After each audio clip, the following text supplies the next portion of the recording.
안녕하세요, 장병 여러분. 오늘 강연을 하게 된 김한균입니다. 이렇게 여러분들 만나 뵙게 되어서 너무너무 반갑습니다. 오늘 들을 제 이야기가 앞으로 여러분들의 삶에 긍정적인 영향을 주기를 바라면서 이렇게 제 이야기를 해보겠습니다. 이 영상은 되게 오래전에 제가 인터넷에다가 올렸던 영상인데요. 저도 볼 때마다 이 애띤 모습에 깜짝깜짝 놀라고는 합니다. 이 영상 속에서 말하던 이 소년이 20년이 지난 지금 어떻게 되었을지, 그리고 그 20년이라는 과정 속에 어떤 일들이 있었는지 지금부터 한번 저랑 이야기해 보겠습니다. 최근에 한 방송 프로그램에서 하비프러너라는 주제로 제가 등장을 했어요. 하비프러너는 취미를 직업으로 삼아 창업을 한 사람들을 뜻하는 신조어라고 합니다. 저도 방송에 나가면서 알게 되었는데요. 어렸을 때부터 좋아하는 일을 더 좋아했고, 관심 분야가 생기면 바로바로 실천하는 것을 좋아했어요. 하지만 가정 형편상 모든 걸 해보지는 못했는데요. 배우고 싶은 그런 현실과 괴리감의 갭이 좀 컸던 것 같아요. 그래서 이 다음에 나는 돈을 벌면은 돈 걱정 없이 배우는 것을 꼭 해야겠다. 그때부터 성공이라는 어떤 정의를 제 스스로 내릴 수 있었던 것 같아요. 결국에 그렇게 좋아하는 일을 찾아 화장품이라는 일을 하며 그런 취미가 직업이 되어 이런 하비프러너라는 방송에도 소개가 되어서 시간적 자유와 경제적 자유를 점점 얻어가면서 살아가고 있습니다. 그러다 보니까 포브스라는 잡지에서 선정 인물로 뽑히기도 했고요. 아침 신문 기사에도 나오는 굉장히 좀 신기한 그런 경험도 해봅니다. 제가 올해로 창업을 한 지 12년 차가 되었는데요. 12년이라는 시간 동안 어떤 생각을 하면서 제가 살아왔을지 궁금하지 않으신가요? 저의 학창 시절로 한번 돌아가 볼게요. 평범 이하의 삶을 보낸 것 같다는 생각을 종종 해요. 그렇다고 저에게 주어진 어떤 환경 탓만 할 수도 없고, 또 배우고 싶은 어떤 열망과 좋아하는 일을 경험해보고 싶은 그런 열망이 저를 잠들지 못하게 했어요. 하루가 24시간이면 20시간 이상 일을 했던 것 같아요. 너무 힘들고 지치고 졸려도 돈이 되는 일을 했어요. 대리운전, 피자 배달, 숯불 피는 아르바이트, 주말에는 공사판에서 노가다 같은 것도 해보고, 안 해본 일이 없던 것 같아요. 제가 갖고 있는 게 시간과 체력이었으니까 그거를 돈으로 바꾸기 제일 쉬웠던 것 같아요. 그렇다고 해서 제가 좋아한다고 생각하는 일을 포기하지 않았어요. 그렇게 어렵게 돈을 모으는 게 제 목표는 아니었다 보니까 시간이 날 때마다 화장품 가게에서 일도 하고, 또 대학교를 다니면서 각종 화장품 회사에서 하는 그런 공모전이라든가 행사, 그리고 블로그 활동까지도 꾸준히 했어요. 그때 당시에 제가 깨달은 게 있다면 좋아하는 일만 하면서 살 수 없다는 거였어요. 하고 싶은 일을 하기 위해서 싫어하는 일도 할 줄 알아야 한다는 것이었고, 그리고 무엇보다 가장 중요한 것은 저를 알아갔다는 것인데요. 저는 많은 직접 경험들을 통해서 실전에서 부딪혀야지만 배울 수 있다는 사람이라는 것을 그때 알았고, 좋아하는 일을 찾을 수 있는 가장 무식하지만 빠른 방법이라는 생각을 했습니다. 그렇게 대학을 졸업을 하고 회사 생활을 2년 정도 했나? 화장품 회사도 다니고 커머스 회사도 다니면서 제가 회의감이 조금 들었어요. 시행착오를 겪으면서 여기까지 왔는데 지금 과연 나는 행복한 일을 하고 있나? 아니면 어쩔 수 없이 나에게 주어진 시간을 그냥 쓰고 있나 생각해 보니까 저는 후자에 가깝더라고요. 그래서 그 순간 회사를 그만뒀어요. 여기 사진 속에 보이는 이 책상 2개가 딱 들어가는 저 정도의 사무실에서 혼자서 창업을 했어요. 혼자 제품 기획도 하고, CS도 하고, 택배 배송도 하고, 영업도 하고, 마케팅도 하고, 그리고 혼자 시작한 제 창업은 원주 사옥에서, 그리고 서울 사옥에서 100여 명의 임직원분들과 함께 하고 있습니다. 만약에 그때 제가 두려움 때문에 어떤 결심을 하지 않았고 또 실행을 하지 않았다면 어떻게 되었을까요? 그리고 그 전에 제가 갖고 있던 어떤 진지한 생각과 경험들이 준비된 상태의 저는 저를 만들어 주었을 것이라고 생각합니다. 사업을 시작하고도 저는 이런 부족한 공부를 더 하기 위해서 화장품을 전공으로 하는 대학원도 진학을 했고, 그리고 중국의 경제도 너무너무 궁금해서 한국에서 중국으로 왔다 갔다 하면서 중국에서 하는 MBA도 이수를 했어요. 형편상 일과 학업을 동시에 계속 할 수밖에 없었지만 궁금한 공부기도 했고, 또 알고 싶은 공부라 너무너무 힘들었지만 그 공부하는 행위 자체가 너무너무 즐거웠어요. 그런 것들이 쌓이고 쌓여서 여전히 배움에 대해서 지금도 굉장히 즐기는 편이고, 지금은 악기를 배운다거나 요리를 배운다거나 뭐 와인을 배운다거나 전혀 다른 배움 속에서 제가 지금 전문으로 하는 이런 뷰티나 헬스 쪽으로 가져오려는 노력들도 꾸준히 하고 있습니다. 제가 가장 인상 깊게 들었던 책의 구절에서도 삶은 배움을 포기하는 순간 끝난다고 책에서 읽은 적이 있는데요. 저도 제 삶이 끝나기 원하지 않아서 앞으로도 계속 배우고 경험해 나가는 삶을 살고 싶습니다.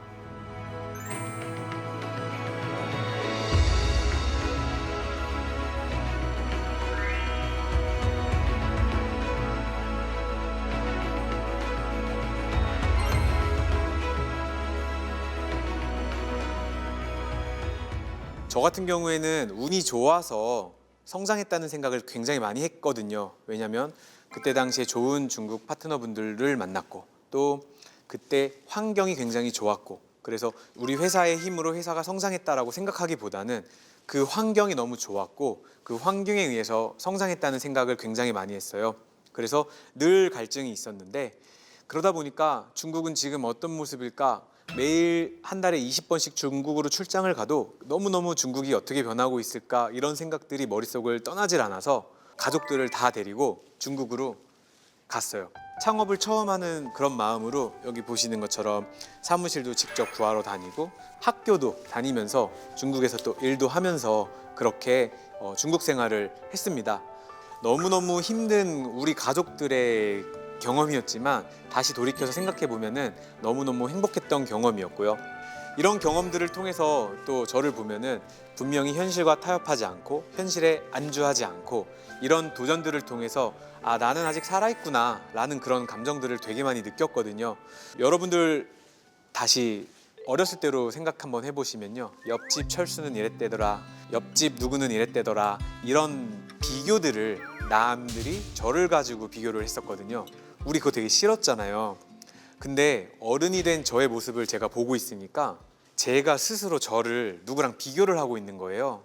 예를 들면 다른 회사가 얼마에 뭐 매각을 했더라, 다른 회사는 뭐 어떻다더라, 누구는 무슨 차를 탄다더라, 이런 어떤 비교 대상이 저와 다른 사람, 이렇게 되게 많이 비교가 되다 보니까 저도 저를 남과 비교를 하고 있는 거예요. 우리 회사가 이만큼 되지? 저기는 이렇지? 이런 식으로요. 근데 그런 모습을 제가 절대적으로 경계를 하면서 사는데도 제가 그걸 인지하는 순간 또 굉장히 많은 것들이 변했어요. 제가 어떤 구절에서 읽은 것 중에 하나인데, 비교라는 단어가 위로 비교하면은 제가 굉장히 비참해지고 밑으로 비교하면은 교만해진다, 이런 이야기 들어보신 적 있을 건데요. 나를 비교할 수 있는 건 과거에다, 그리고 현재에다, 그리고 미래에다, 이거밖에 없다고 생각해요. 남들과 환경이 다르고 남들과 주어진 것들이 다른데 비교하는 것들은 바뀌는 것이 아무것도 없었어요. 그러면 내가 변화할 수 있는 게 없거든요. 왜냐면 변수가 결국에 내가 아닌 남이 돼버리는 거니까. 저도 정말 말도 안 되는 큰 돈을 벌 수 있었어요. 몇 천억? 몇 조? 근데 결정하지 못한 게 아니라 안 왔어요. 저만의 이유가 분명히 있었겠죠. 저는 조금 더 제가 생각하는 어떤 이상을 쫓고 싶었고, 제가 생각하는 원하는 일을 끝까지 좀 마무리한다던가, 제 삶을 제가 조금 더 주도적으로 만드는 갈증이 더 컸다던가, 이 모든 결정들은 어쨌든 제가 내린 거잖아요. 결정을 제가 하기 때문에 후회도 제가 해야 되거든요. 근데 이런 자세가 없다면 환경에서 종종 이유를 찾아요. 저 사람은 저랬고 이 사람은 이랬고, 다 그런 환경 탓을 많이 하거든요. 근데 모든 문제의 원인이 나한테 있다고 생각을 하면은 우리는 문제 해결에 더 가까이 접근할 수가 있고, 또 그 안에서 답을 분명히 찾을 수 있을 거라고 생각을 합니다.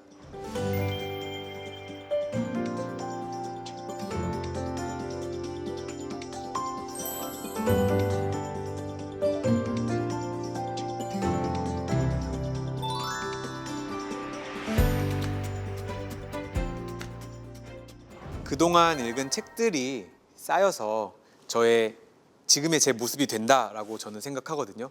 그 책들이 쌓여서 나의 지혜가 된다라고 생각을 하는데, 책 속 하나하나의 어떤 문장들이나 구절들을 전부 다 기억하진 못해요. 어제 다 읽은 책도 저도 지금 기억도 안 나요. 책 제목도 기억이 안 날 때도 있어요. 하지만 10년 넘게 책을 읽어오면서 지금은 이제 북클럽의 클럽장으로 활동도 하고 있고요. 처음부터 책을 읽는 걸 좋아했던 거는 아닌데요. 제가 강원도에서 창업을 했다 보니까 서울을 오가고, 그리고 서울에 있을 때에는 거의 매일 중국을 오가면서 비행기를 타고 다녔어요. 근데 그 시간에 무엇을 하면 제일 좋을까 하다가 일을 해보려고 했는데, 이게 또 비행기 안에 인터넷도 안 되잖아요. 그러다 보니까 자연스럽게 책을 좀 폈어요. 그 학교 다닐 때 보면은 이런 거 보신 적 있을 거예요. 지금 자면 꿈을 꾸지만 지금 공부하면 꿈을 이룬다. 이게 고3 시절에 제가 가장 많이 들었던 얘기 같은데, 자는 시간이 아까워서 무언가 하려고 할 때 가장 저한테 좋았던 게 책이고 독서였어요. 그리고 책 속에서 보는 그런 간접 경험들이 저한테 굉장히 큰 가치로 다가왔고, 독서의 재미에 푹 빠지면서 저와 가장 좋은 토론 상대이자 저의 가장 친한 친구가 되기도 했고요. 그렇게 책을 읽는 습관들이 쌓여서 여러분들의 모습이 하나하나씩 또 더 만들어질 거라고 생각을 합니다. 또 책이라는 그런 굉장히 쉽게 접근할 수 있는, 누군가의 이야기를 간접적으로 들을 수 있는 이런 것들이 우리 주변에 지금 너무 많이 되어 있기 때문에 이런 책을 읽는 습관들을 만드는 게 되게 중요하다고 생각을 하는데요. 책을 보는 방법에도 저 같은 경우는 이렇게 책을 봅니다. 하루에 20페이지. 목표를 좀 정하는 편인데, 책을 읽을 때에도 앞으로 하루에 몇 페이지를 읽어야지라고 정해놓고 보신다면은 책을 조금 더 습관화들이기에 편하실 거라고 생각을 합니다. 제가 정말 좋아하는 선배님이 저한테 이런 이야기를 해주시더라고요. 소년 등재, 중년 상처, 노년 빈곤이라는 이야기를 해주시더라고요. 근데 노년 빈곤이라는 세 번째 맥락에서 정말 돈이 없어서 노년이 불행할 수도 있겠지만, 반대로 건강의 빈곤 때문에 노년이 불행할 수도 있겠다라는 생각을 조금 했던 것 같아요. 저 역시도 20대의 제 체력과 또 30대의 체력과 앞으로 40대, 50대의 체력은 분명히 더 안 좋아질 거라는 생각은 확신하거든요. 그러다 보니까 운동을 하면, 이 좋아하는 일을 찾은 것도 너무너무 행운인데, 이렇게 찾은 일을 내가 굉장히 오랫동안 하고 싶다, 그러려면 나는 건강해야 되겠다, 이런 생각을 해서 운동을 하기 시작을 했고, 그리고 일을 하다 보면은 앞에서 말씀드렸던 것처럼 내가 너무 좋아하는 일이지만 제가 좋아하는 일만 가지고 사업이 또 되지는 않거든요. 그러다 보니까 나름의 일을 하면서 오는 어떤 스트레스에서도 운동이 저에게 너무너무 좋았는데, 이런 힘든 운동들을 하면은 그 힘든 운동을 하는 시간 동안 제가 되게 죽을 것 같거든요. 그 죽을 것 같은 시간 동안 제가 머릿속에 일 생각이 안 나요. 단순히 내가 지금 더 뛰면 죽을 것 같은데, 이런 생각밖에 안 나거든요. 네, 이렇게 스트레스를 해소하는 방법에서도 그 일 자체를 짧은 시간만큼이라도 잊어버릴 수 있다면 굉장히 스트레스 해소에 도움이 될 것이라고 생각을 합니다. 철인 3종 경기를 나갔어요. 처음에는 그 핸드폰을 보지 않기 위해서 수영도 하고 달리기도 하고 자전거도 탔는데, 그러다 보니까 철인 3종을 또 자연스럽게 이렇게 도전하게 되었는데, 실제로 대회도 나가고 또 앞으로 더 진행형이고 앞으로 이런 도전들도 계속할 예정입니다. 저는 마블이라는 영화를 굉장히 좋아합니다. 그 중에서도 아이언맨이 제가 가장 사랑하는 캐릭터인데요. 사고도 치지만 본인이 책임지고 본인이 희생하고 본인이 굉장히 만들어가는 주체적인 이미지거든요.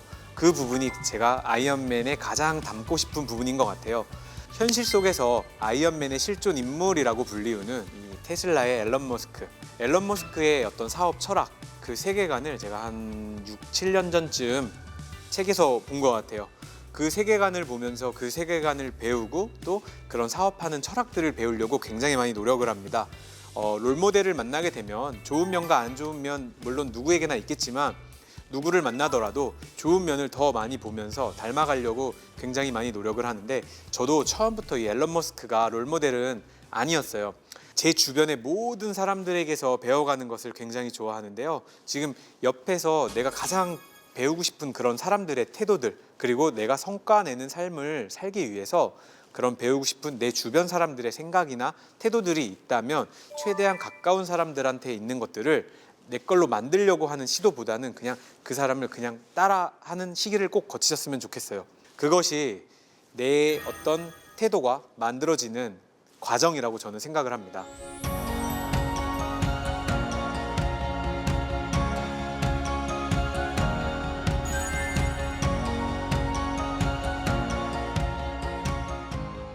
여기 보이시는 사진은 2009년부터 2022년도 14년간 제가 써온 스케줄러이고 다이어리예요. 저는 매일매일 손으로 적고 매일매일 아침마다 펴보고 오늘 아침에도요. 아침마다 그렇게 각성을 해요. 그리고 하루 정도 못해도 그냥 꾸준히 오래오래 하려고 했어요. 한번 시작해서 하기로 한 것이 있다면 시간이 얼마가 걸려도 내 삶의 어떤 우선순위를 정해두고 꾸준히 오래오래 했어요. 포기하지만 않는다면은 여러분이 설정한 그 일을 언젠가 해낼 수 있을 거라고 생각합니다. 다만 이렇게 만들어 놓고 적어 놓고 생각만 한다면 행동하지 않는다면 이런 열정만 갖고 있다면 아무런 변화가 없을 거라고 저는 장담해요. 이렇게 적고 말하는 것도 중요하지만 꼭 그거를 매일매일 조금씩이라도 행동해야 됩니다. 실천해야 하고요. 그리고 방향이 아니라고 느껴지면요. 이 일에 투자했던 시간이 얼마가 됐더라도 그만둘 용기도 꼭 갖고 있어야 된다고 저는 생각을 합니다. 마지막으로 긍정적인 사고하는 연습하기예요. 긍정적인 사고를 하라는 것은 무조건 좋게만 생각하고 아름답게만 바라보고 이런 것과 다른 의미예요. 긍정적인 사고는 문제 해결이라는 관점에서 아주 큰 변화를 가지고 오는데요. 어떤 일들이 나에게 생겼을 때 내가 어떤 부정적인 사고를 갖고 있다면 그 나한테 닥친 어떤 문제와 환경들에 굉장히 많은 집중을 하게 돼요. 하지만 제가 긍정적인 사고를 계속 갖고 있다면 문제 해결을 하는 데 더 많은 집중을 하게 됩니다. 사실은 사업도 그렇고 삶도 그렇고 우리는 늘 선택의 기로에 놓여 있어요. 그래서 저는 이걸 확률이라고 불러요. 그리고 제가 더 나은 선택을 더 높은 확률을 하기 위한 고민을 하게 되는데요. 행여나 잘못된 그런 생각이나 잘못된 선택을 하더라도 다음에 비슷한 선택을 할 때 같은 실수를 하지 않을 확률이 더 높아지고 이런 긍정적인 삶의 방향으로 우리의 삶이 흘러갈 확률이 저는 훨씬 더 높다고 생각합니다. 위에서의 모든 어떤 삶의 태도와 이런 긍정적인 사고를 통해서 우리는 문제 해결을 해 나아가는 연습을 할 거예요. 그럼 우리 삶에 우리가 살아가는 와중에 굉장히 많은 문제가 있을 건데요. 어떤 문제가 닥치더라도 우리는 그 문제에 집중해서 삶을 망치는 선택을 하기보다는 나한테 어떤 문제가 생겼을 때 그런 문제 해결을 하려는 그런 삶의 태도에서 우리는 원하는 삶을 살아갈 수 있을 것입니다.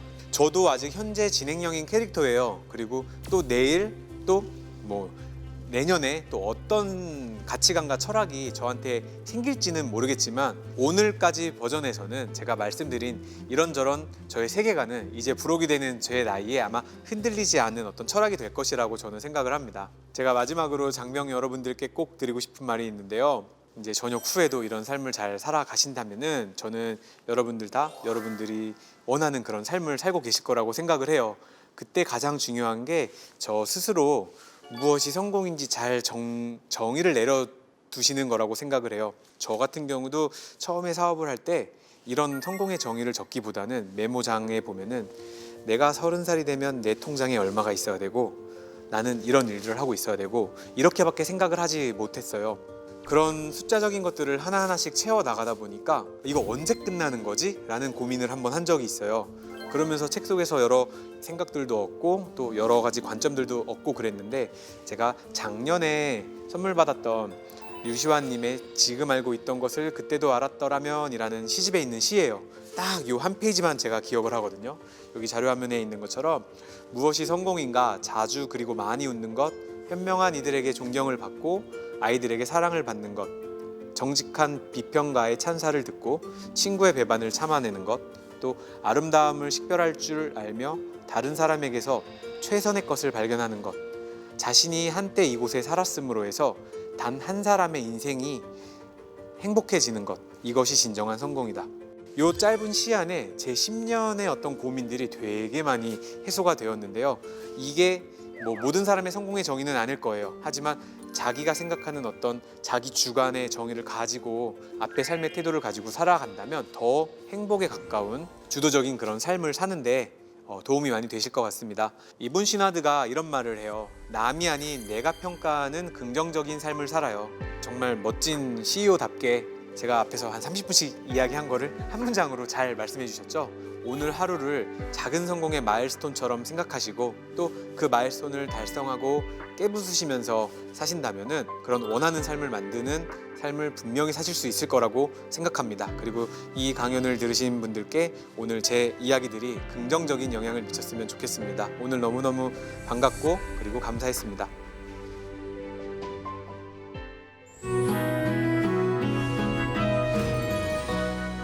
군인의 정신을 살리는 100g의 무기, 진중문고. 그중 3권을 미리 만나보시기 바랍니다. 각자 다른 생명의 값과 불공정성에 대해 다룬 책 생명 가격표. 사회가 인간의 목숨값을 어떻게 매기는지에 대한 도발적인 논의. 인간 생명의 가치 측정이라는 불편하지만 피할 수 없는 현대 사회의 핵심 이슈를 파고든 책. 생명 가격표에 대한 가치 평가가 우리의 삶에 어떤 영향을 미칠지에 대한 책. 생명 가격표입니다. 성장, 성공, 성숙이라는 3가지 핵심 주제를 바탕으로 한 책 일의 경. 개인과 조직, 우리의 삶을 더욱 가치 있게 변화시킬 실천적 해법. 선한 영향력으로 더 살기 좋은 세상을 만들기를 바란다는 작가의 선한 마음이 담긴 이야기. 평범한 일을 비범하게 만들고 자신의 가치를 높이는 책 일의 격입니다. 인류의 신대륙, 메타버스의 거대한 기회, 메타버스 새로운 기회.